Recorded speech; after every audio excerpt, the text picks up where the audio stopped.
What steps will you take to ensure DC residents are prepared to take on these jobs and that first source and DC hiring requirements are met?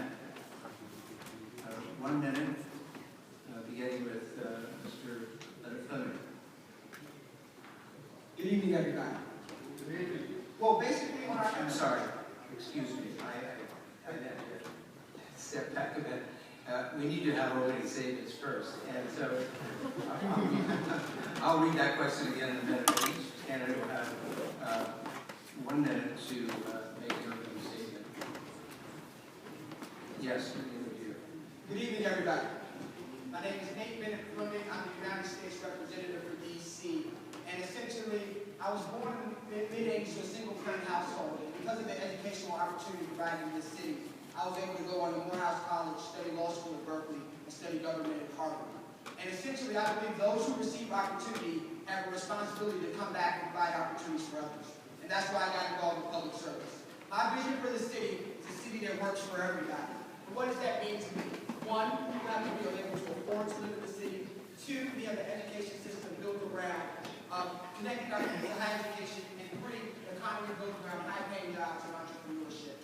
So I believe that we need to have leaders that first understand the ability and the needs for collective vision, but also have the skill set to actually create the legislation to bring us forward. I have 14 years of legislative experience, beginning with Congressman Norton, working on the DC Council, working on Capitol Hill, and currently I'm an adjunct law professor at UBC. Every city, there comes a moment where you can leverage that moment and take the city on a new trajectory to build a city where everyone can achieve their potential no matter where they start.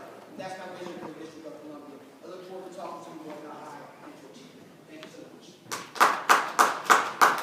Mr. Rubio. Yes. Hi, thank you for having me. You see, my story starts with a woman that came to DC. She received below minimum wage. She worked long hours without paid sick leave. And her children went to schools ranked last in the city. Her neighborhood offered no parks, and her schools offered no after-school programs. But she worked hard so her son could go to college and graduate. See, my passion for serving starts from my family history, and is based on my Christian faith. See, if there's parents who can't find a good quality neighborhood school, then that concerns me. If there's a child east of Anacostia River that can't read, then that matters to me, even if it's not my child. If there's an undocumented worker who's being exploited by his employer, then he shouldn't fight alone. If there's a restaurant server who's making $2.77, then that diminishes the American dream. If CSX wants to come to Ward 6 and build a bigger tunnel, then it should be one city saying no. Thank you. Mr. Settles. Good evening. I want to thank all of you all for coming out. My name is John Sells, and I'm running for the Athlone City Council because I have that large team. I've lived in almost every ward in the city. I've worked in every ward in the city. I believe you're either part of the problem or part of the solution. Throughout my 20-year career, I've worked on the issue of affordable housing. I have 3 kids in public schools. I'm on the LSAT in the kids' current school, and been in the other schools that they've been active in PTA and LSAT. And so I've worked on the key issues in the city, whether it's affordable housing, small business development, education. And I see that we're on the brink of success in one area, but we're on the brink of continued major issues in other areas. And so I want to bring my experience to the council so that we can finally get to bringing substantive solutions to these issues that have plagued us for so long, and that we can become the great model city that we should be. So I thank you for being here tonight. I look forward to speaking with each and every one of you tonight and over the course of the campaign. Mr. Valentine. Good evening, everyone. I'm Kevin Valentine Jr. It's good to see you all healthy and know you. I'm running for DC City Council. I've got a history of service, particularly grassroots movements, from the orphanages of Kennedy County, where I did grassroots movements to help out orphans and widows, to the streets of Buenos Aires, Argentina, where I worked with the magazine Audacious Buenos Aires, which had focused on alleviating the homelessness issue of the city of Buenos Aires, gave people skills and trades that they can learn, and then have an income to get off of the system. I've also served served and still currently serving in the DC Army National Guard, where I've had a great opportunity to serve my country and my state and my community in ways that have challenged me to get to know myself, what I stand for, what I believe, and incorporate all of these great things into the DC politics. So thank you all very much for me to be this. We have one additional surprise guest tonight. I'll allow her to introduce herself for 1 minute. She needs the mic. You need a microphone. My name is Julie Aiken. I ran 2 years ago in a contested primary for at-large. I'm running again in a contested primary for at-large, but unfortunately, DC for Democracy didn't really want to have anybody but Democrats at this event tonight. I was not here earlier. I didn't know whether the argument had been solved or not. If people don't want me to continue to be up here, I will gladly sit down when my minute is up. I've been here in the city for 50 years. I fought with DCRA and won. I fought with OTR and won. I fought with motor vehicles and won. I fought with special education and won. And I am a fighter, which is one reason why I'm here in front of you. Thank you. Thank you. Shall I stay or shall I go? This is our intention that you should stay. And let me just say, we are going to be hard pressed to cover the same territory that we had planned to. We will have to cut back on some of the questions. But those who are here taking the trouble to come will include. Okay? So the first question, again, is over the coming years, District of Columbia will have several infrastructure improvement projects that will create hundreds of new jobs. The federally Douglas Memorial Bridge and the streetcar project to be specific.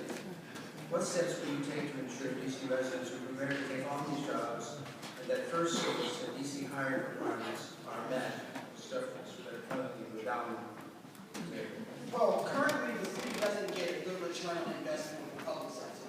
That's something that we have to change. That's part of the reason why we spend more money per pupil on education, but we don't have the educational outcomes that's reflected by our investment. Too often, these special interests get the better end of the deal, and taxpayers get caught footing the bill. So what I propose to implement is a reporting mechanism for anyone that gets a public subsidy. So they'll have to report back on the jobs and affordable housing created. So in these increasing infrastructure expenditures, we have to make sure that our developers actually report. And if they fail to report, then simply like we have auditors to make sure that there's enforcement in other areas, we need to have auditors to make sure that the taxpayers are getting the best of their dollars.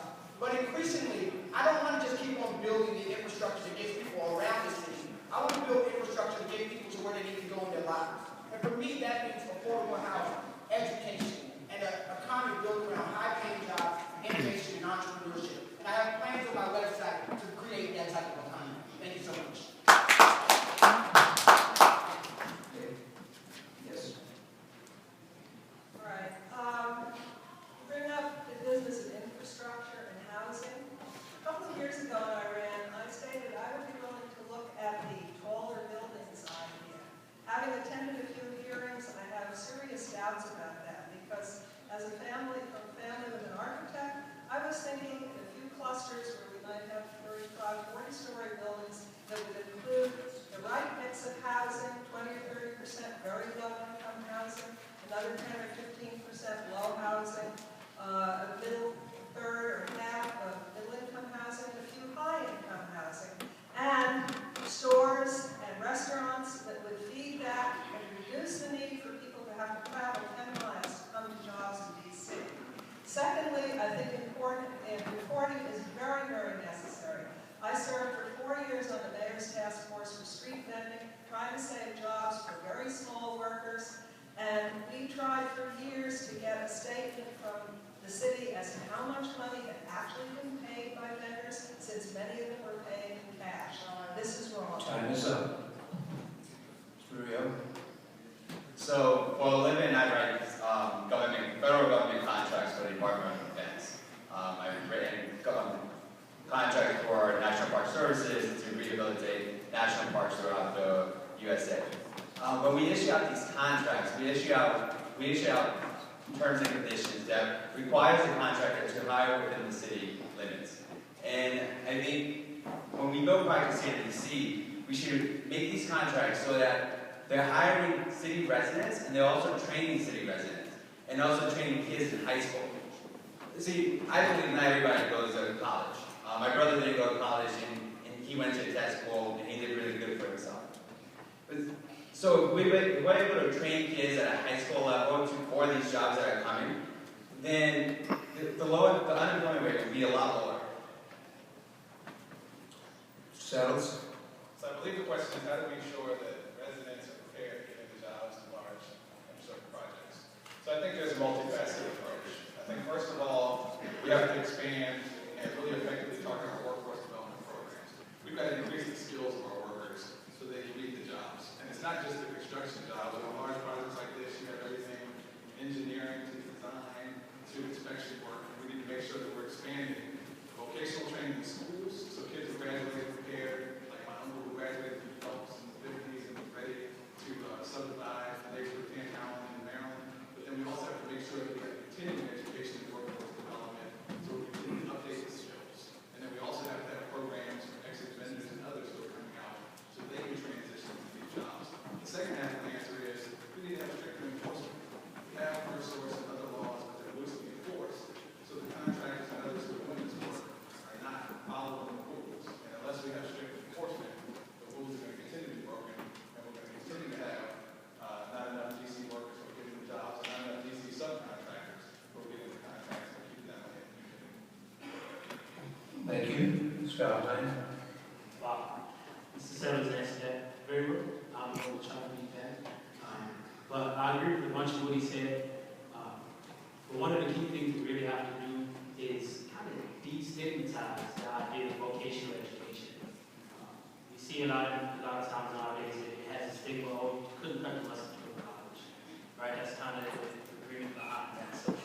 But we have to remove that stigma and say, hey, it's about being employed, it's about having a career where you can not only do construction, like I said, but engineering, and more professional careers that are waiting to be had by DC residents. We got to provide the opportunity for them. It starts in the schools, returning the emphasis in vocational education in our high schools, having partner programs, continue training applicants. And then, Mr. Sellers said it again, protecting citizens by law so that we have to go to DC residents. When you make it through your high school, you get your apprenticeship, when you go to your vocational education training, you increase your training and skills, you guarantee your job.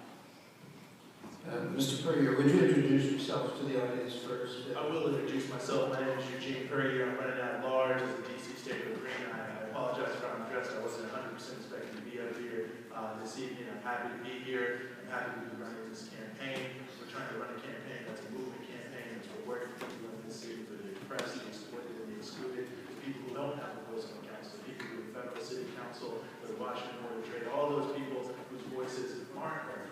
Everyone else is heard. We want people to be expressed and excluded. Let me speak directly to this question because I don't want to take up a lot of time.